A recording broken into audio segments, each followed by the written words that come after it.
Hello everyone, I am Vedang Savarkar, 19 BCE 1303, and today we will learn about digital signature algorithm. This digital assignment 2 under course Blockchain and Cryptocurrency offered in Vellore Institute of Technology, Chennai by Dr. Ganeshan R. Now let us look at the table of contents. First, we will see the problem statement. Here we will discuss the need of the Diffie-Hellman algorithm. Next, we will look at the introduction. Here we will discuss about the Diffie-Hellman key exchange algorithm. Next, in third section, we will look at one-way functions working. Here we will see how one-way function works. Section 4 will be steps in key exchange. Here we will see detailed steps involved in Diffie-Hellman key exchange algorithm. Step 5 is practical implementation. Here we will discuss an example for Diffie-Hellman implementation of Diffie-Hellman algorithm. And finally, we will look at the applications of Diffie-Hellman algorithm. Problem statement. A significant portion of today's internet is encrypted using secret encryption keys. So whenever we send a message on WhatsApp, there is always encryption involved. And this encryption is done through some secret keys, and the keys need to be exchanged with the receiver in order for the receiver to decrypt the message. Encrypting communication channels maintain both confidentiality and integrity of the data being transmitted. So whenever we encrypt any message, it ensures us that there is no one who can tap into the message and decrypt it. We are assured with it. The exchange of these secret keys had always been a challenging task. So, in order for the receiver to decrypt, the sender had to exchange the keys with the receiver. And in case if this exchange had to go through a public line, there would be a hacker involved who could actually uh, tap the keys, know the secret keys, and help use them to decrypt the message. So to prevent this, the development of Diffie-Hellman key exchange algorithm has been of great use and it has been put into public use. Diffie-Hellman key exchange algorithm helps to solve the problem of exchanging symmetric encryption keys without compromising the integrity of the data. Now let us understand why was there a need of Diffie-Hellman key exchange algorithm with the help of one example. There are two people, Steve and Emma. Steve and Emma want to have a secret and secure communication among them so that there is no person who can read the messages except them when they share with each other. For secure communication, they want to share a secret key. If Steve shares the secret key through a public line, there is a chance that the hacker in between can listen to the public line and decrypt the message. So if Steve shares this key with Emma, the hacker in between can tap the line and get the secret key, and he can use the secret key to decrypt the message that Steve has sent to Emma, and this will compromise everything. To prevent this, Diffie-Hellman key exchange algorithm was developed. This algorithm is used for securely exchanging keys. This algorithm was proposed in 1976 by Whitfield Diffie and Martin Hellman, thus it got its name as Diffie-Hellman. Diffie-Hellman algorithm is used to communicate over insecure channels, the public channels.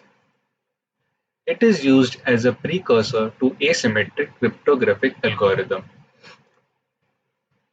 Now, let us understand one-way functioning using a simple color exchange algorithm. This example will help to understand Diffie-Hellman algorithm more easily.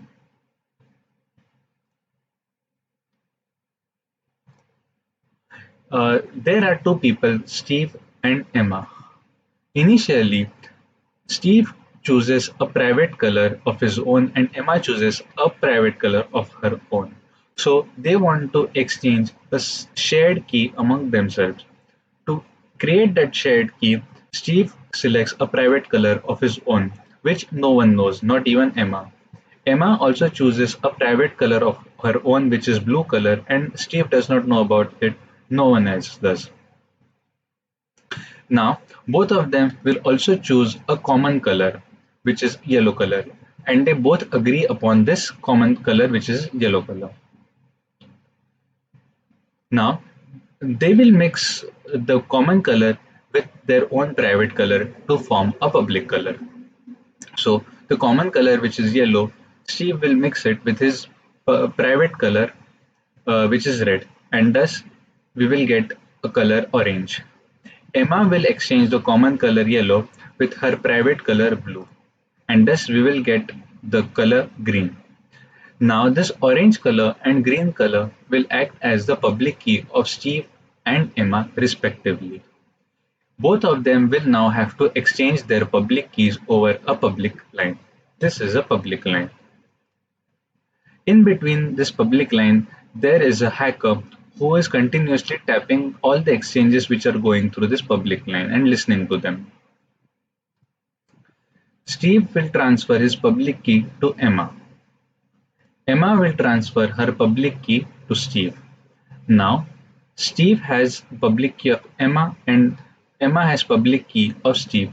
But the private key of Steve is not known to anyone and private key of Emma is not known to anyone.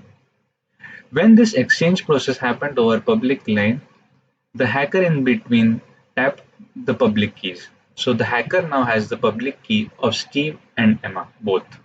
But the hacker does not have the private key of Steve and Emma.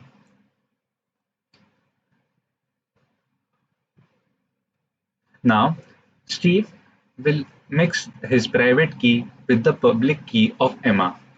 So this green color represents public key of Emma and the red color is represents private key of Steve. These two colors will be mixed together to form this common color which is brown color. Similarly, Emma will also mix private key of hers with the public key shared by Steve. So on mixing them, we will again get the same color which is the brown color. Now this common color which both of them have available with them will act as the shared key or the shared secret message. But till now, the hacker has not been able to form those specific colors because he does not have the private key of Steve and Emma.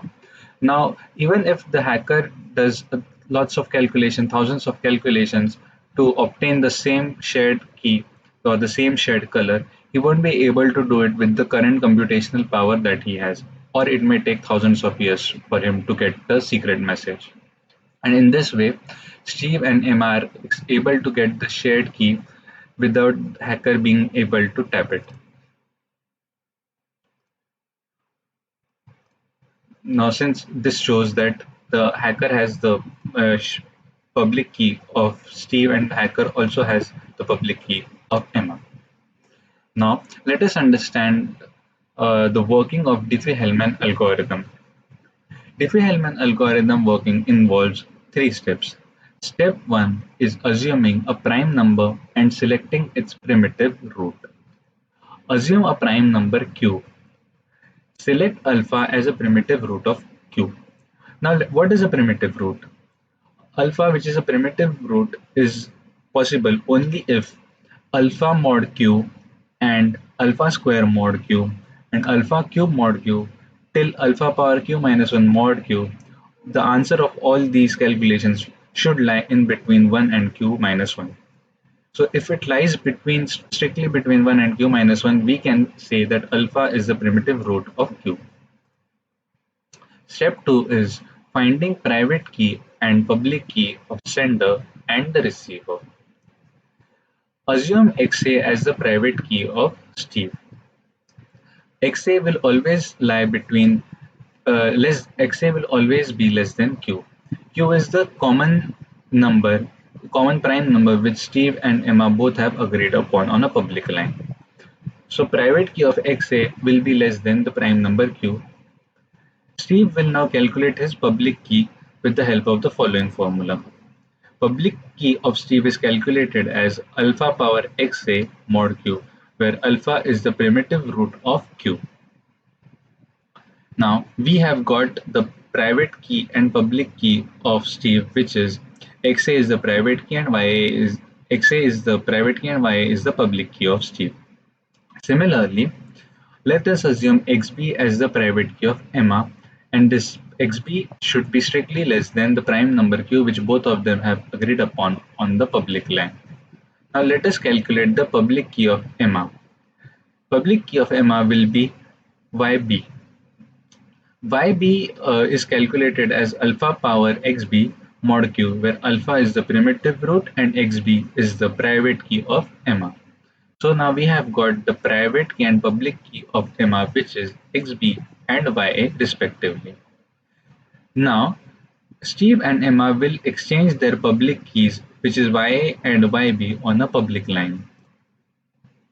Thus Steve now has his own private key, which is XA, public key of Emma, which is YB, and the common prime number which both of them had agreed upon on the public line, which is Q.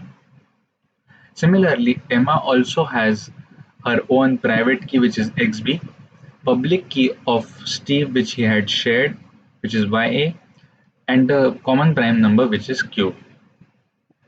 With the help of these keys, Steve will calculate the shared key, the common shared key or the secret key. The secret key will be calculated as YB power XA, where YB is the public key of Emma and it was calculated as alpha power XB. This calculation will be mod with Q and we will get a key which is K. Similarly, Emma will also calculate her secret key with the help of YA power XB mod Q, where YA is the public key of Steve and XB is the private key of Emma, and this YA was alpha power XA. Since both of them are able to generate the same key, thus we can say that they are now having the common secret with them and no one else can know about it. Now let us look at a practical implementation of Diffie-Hellman algorithm. Assume a prime number and select its primitive root. So let us say the prime number is Q, which is equal to 17. Now we will also select the primitive root of Q. Let us assume the primitive root of Q is 3. So alpha is equal to 3. Now alpha, which is 3, can be the primitive root of Q if and only if 3 mod 17 lies between 1 and 17. 3 square mod 17 lies between 1 and 17. 3 cube mod 17 lies between 1 and 17, and so on till 3 power 16 mod 17 lies between 1 and 17. If all these conditions are satisfied, then we can say that 3 is the primitive root of 17. Step 2 is finding private key and public key of sender and receiver. Let us look at Steve's perspective.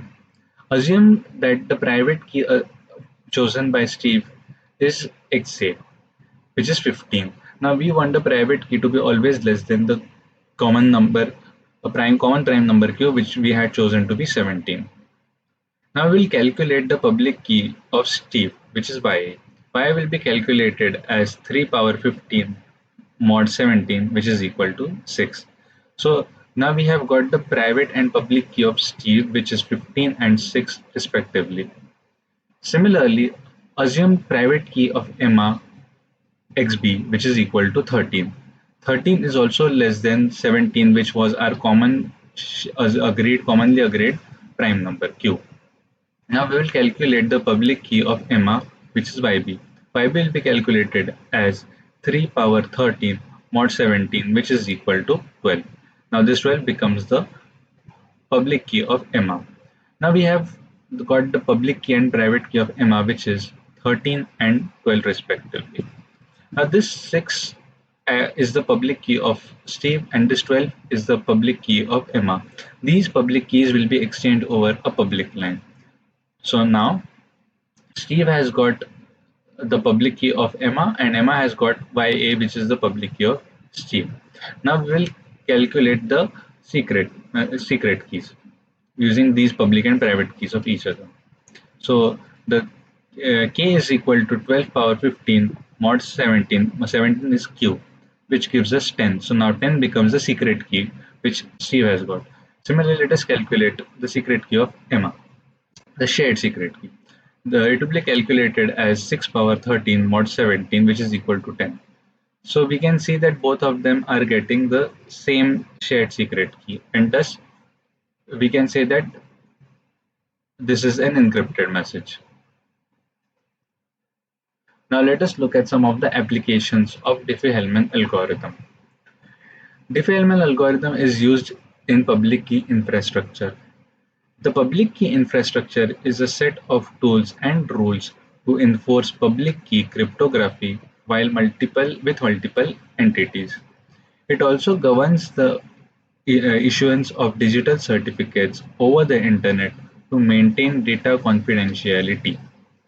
With the Diffie-Hellman algorithm as the base, the PKI system, which is public infrastructure system, it was created to enable the exchange of public keys with anyone who requests for it and has the appropriate permissions. Next application is SSL TLS handshake.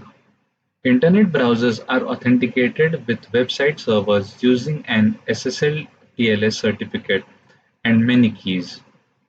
This possible only because of the key exchange algorithm, which enables secure exchange of cryptographic entities over channels. Next application is Secure Shell Access (SSH). SSH is a cryptographic protocol used to access system terminals from a third-party appliance or application. The Diffie-Hellman algorithm assists in exchanging the keys between both systems before enabling remote access. So this was all about Diffie-Hellman key exchange algorithm. Thank you.